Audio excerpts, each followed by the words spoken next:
Time to get more glue.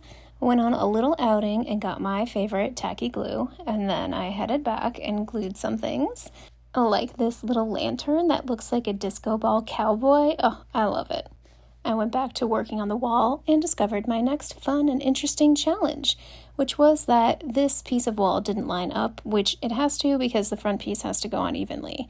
So I had two choices: saw down this piece, which would require a saw and knowledge of how to use a saw, or rip up the existing piece and push it over. So I ripped it off, and it actually worked, and I was able to angle it over and add the other wall piece back on and line it up correctly. There were some incidents, but the wall pieces and the roots covered them all up, and this is what it looked like when it was at the end. Some people might be discouraged by these types of challenges. I love them. I think my brain needs them to avoid falling into the pit of boredom and despair. Then I kept gluing stuff. A lot of things need to be partially glued and then left to dry before I can finish them, so there's a lot of half-finished things at the moment.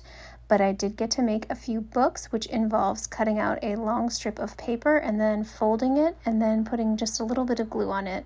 Again, some might find this tedious and boring. I find it fun.